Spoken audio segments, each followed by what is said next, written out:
Welcome and thank you for joining us. My name is Alena Maloney and I am a representative of SITA World Tours. Today's whole focus is to talk about Namibia and what some of the major attractions and landmarks that you can visit and see when you travel down to that country. That's actually the flag of Namibia there. Wait. Oh, I'm sorry. You can see the flag. I was going to get rid of this box for you. There. All right. So there's our flag. Before we get into it, I figured I'd share some facts about the country. The main gateway city is Windhoek, and that's actually the capital also. There's 2.6 million people that live in the country, and it is quite a large country. It's over 318,000 square miles. The currency is the Namibian dollar. It actually is also pretty equal to the South African rand. So either one you can find that people do use both in that country. Language, English, German, and Afrikaans are spoken there. The time zone is UTC +2. So that would be 7 hours ahead of us here in Davenport. Best time to travel. May to September really is the best time to go to avoid the hot heat. And there is some rain in December to March. And visas, you just need a US passport to travel as a US citizen. No visa is required. Some of the major sites to visit when you're there, one of the top sites is to go over to the Namib Desert and Sosufle. In this area, they have these monumental, huge sand dunes that you see there. Damaraland, it is a desert-like area, and one of the highlights is you can see rock art and rock engravings that are 6,000 years old. You can do a safari in Etosha National Park, and quite a large animals are there. You hear about the big five when you do an African safari. There are the big four in Etosha. The one that's missing is the Cape buffalo, but you see lions, rhinos, elephants, giraffe, zebra, all types of animals. And another area that's really interesting to visit is the Caprivi Strip, which actually is a little strip of land just north of Botswana. I put together some fun facts about Namibia, a little bit of a trivia. This country houses the oldest desert in the world. It's also the only desert in the world where you can find large mammals like elephant, rhinos, lions, and giraffes. The Sosufle sand dunes are some of the highest sand dunes in the world. It is home to the second largest river canyon in the world. The largest, by the way, is the Grand Canyon here in the United States, but the Fish River Canyon is the second largest. I love this little fact. There are more cheetahs in Namibia than anywhere else in the world. It has one of the lowest population densities anywhere else in Africa. And the Skeleton Coast has the biggest gravesite for sailors and shipwrecks, because this is the area they would go down the coast to go around the Cape Horn area. And it has the largest concentration of rock art to be found in Africa. Namibia is actually known as the land of many faces. And this is just some of the faces that you can see when you go down and visit that area. It's a country with vast open spaces, a rich cultural history, and a diverse environmental mix. It's a proud country and well known for its friendly people, wildlife, and interesting floral kingdom. They like to say, be prepared to expect the unexpected. So we're going to walk through some of the areas here. We're going to start with that gateway city, Windhoek. It's the capital. The name of the town actually translates to windy corner. It's situated in a pretty valley. It boasts building very much in the German architectural style. You can't see it in this picture, but the next couple of pictures, you will really see that colonial German architecture. The German presence can be felt in the food, restaurants, and of course, the beer. In fact, Namibian beer is said to be the best in Africa, and of course, brewed right here in Windhoek.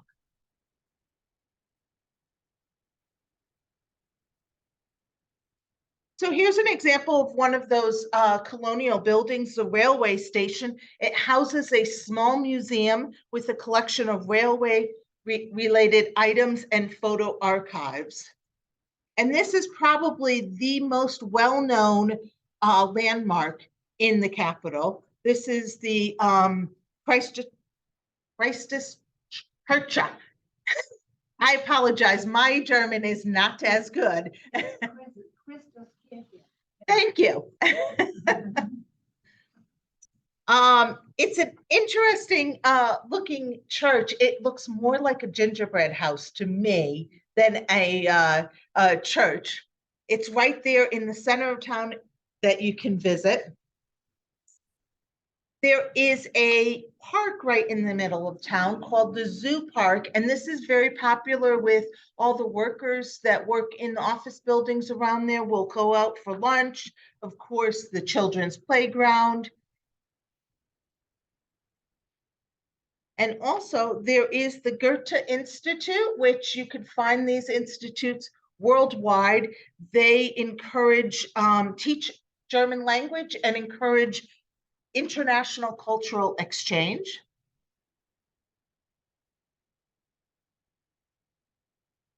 I personally love the name of this building. It's called the Tintenpalast. It's the Palace of Ink, which that's the literal translation of it. This was the administrative building, and they called it that because I guess there was a lot of paperwork and they used a lot of ink on all of these papers. You can also visit Heroes Acre. It's in recognition and remembrance of the extraordinary sons and daughters who contributed to Namibia's independence, freedom, and democracy. So we're leaving the city now, and we're going to go out into the country, and we're going to go visit the quiver tree forest. Here you'll see all of these quiver trees and aloe that are nestled in these big boulders that then they name it as Giants Playground.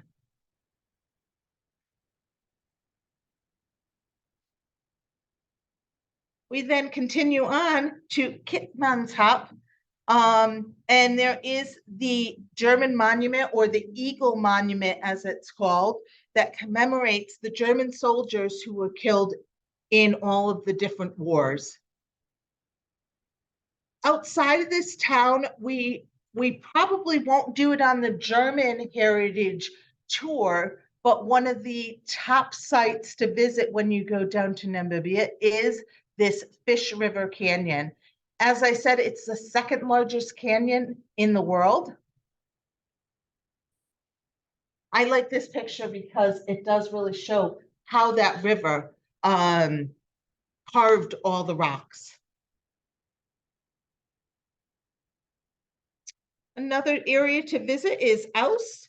There was at one time a POW camp that was erected in 1915 on this spot. And that was erected at the conclusion of peace between the German and Union forces in South Africa. So some of the prisoner of war died in this area, and that's where you can see the graves are there. There is also a monument, and that's this one here on our right, dedicated to Kaiser Wilhelm I.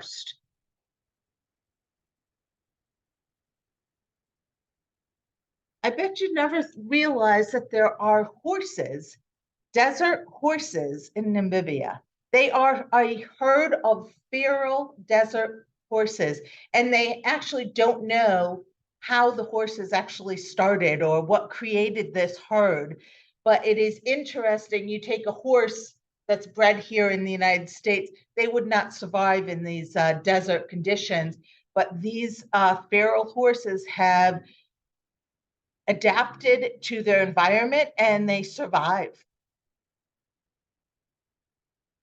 And you can only find them in Namibia. Another area is Luderitz. It boasts German Art Nouveau architecture. It has a very colonial feel to this town that scarcely touches the 21st century. This building is the German African Bank. It's an excellent example of German colonial architecture from the beginning of the 20th century. This building is one that's many of many that were erected during the period of prosperity that happened following the discovery of diamonds in 1908. And that's where a lot of this money came from for some of these buildings. This is the Lutheran church, and it's literally called the Church on the Rock or of the Rock.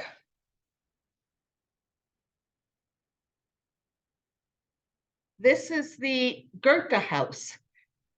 Hans Gurka was one of the mine inspectors at the diamond mine, and he's a perfect example of some of these large villas that these executives from the diamond company had built their houses or mansions, villas in Luderitz.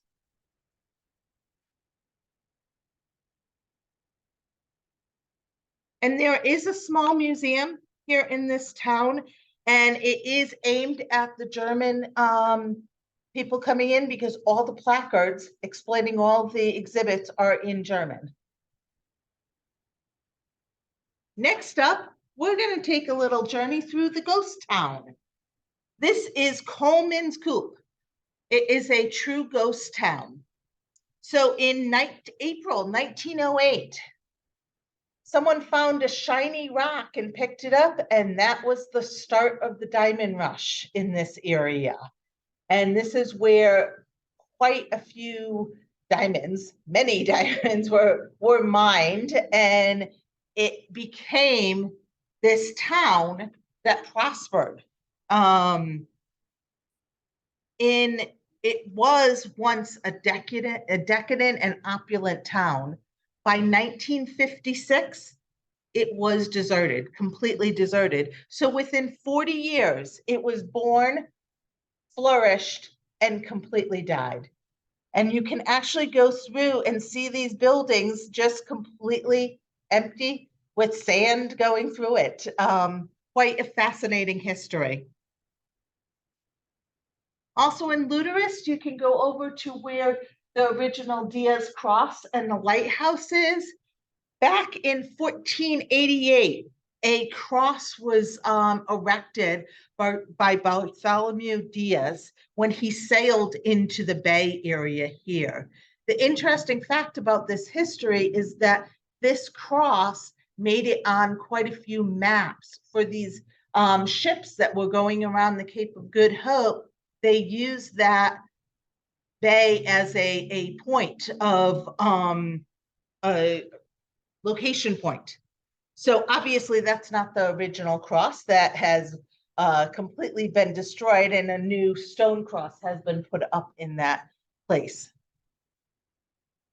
Now we're going to do a little bit more of the nature. We're going to get out of the town, and we're going to go over to the desert area. Right in the entrance of the Namib Desert is Caesareum Canyon.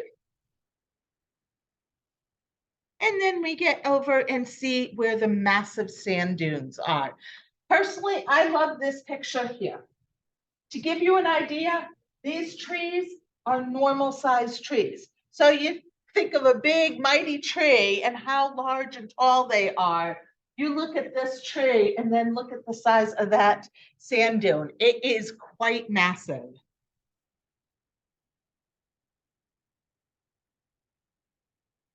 A photo stop in the desert area is to stop at the Tropic of Capricorn sign. Really, that's what it is. It's a photo stop, but everyone does like to have their picture taken here and say, I'm standing on the Tropic of Capricorn. From what I have read, this line, it actually does move because the Earth is not completely static. So it does move apparently northbound. Now, when you're going through the desert, you have to make sure that you have a place to stop and make sure you can get some water, gas. And this little town of Solitaire has built up just for that reason, because people needed a place to stop, get some water, use a bathroom, and apparently they make great apple pie. So when you stop, you get a cup of coffee, you get some apple pie, and take a photo stop. So all along this area, they have these junked out cars along this little rest stop area. And then we get into the charming coastal town of Swakopmund. It again has colonial architecture, historic sites, good restaurants, and even beer halls.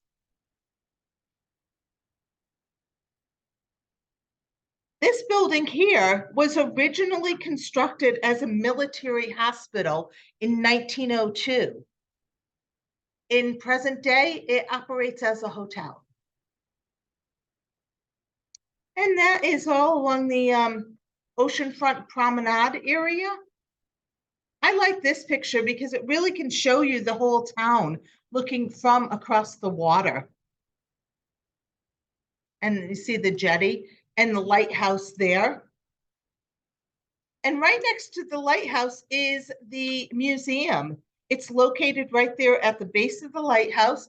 Displays include exhibits on Namibia's history and on the local flora and fauna. And the insert picture is just an exhibit about some of those engravings that can be found in Damaraland, which is what I have the next picture. Another remote area, Damaraland. It's one of the least populated and most geographically diverse areas in Africa.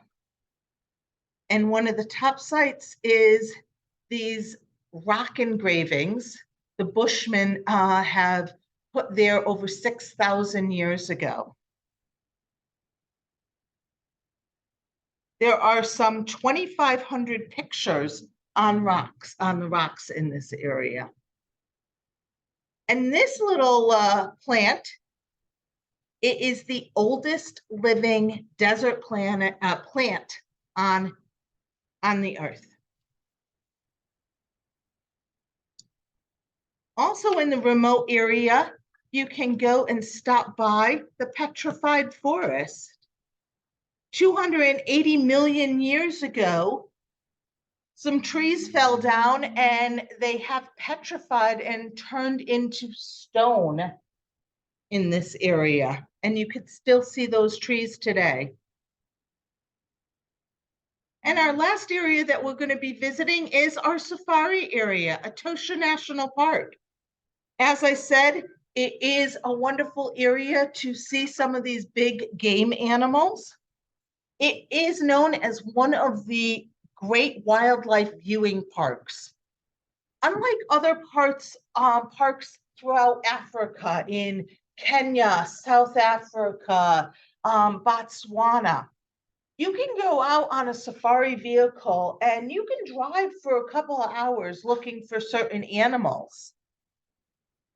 Etosha's charm is that you can bring your vehicle right to one of the watering holes, and the animals will come to you in droves. They don't just come in one or twos, they come in larger herds. So you have a great advantage of seeing some of these animals. If you go out into some of the maybe cooler, non-hot months, you really do have opportunities to see them.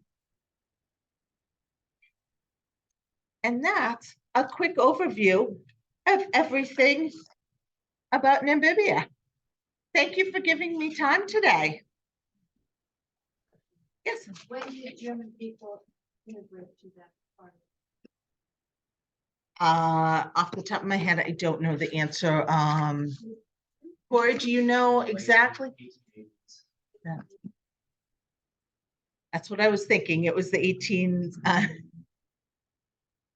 would you come up and answer any questions that people might have? Because Corey has They are spent a great deal on of record. time in Namibia, and I think it would be wonderful. Sit here and do it. Yes.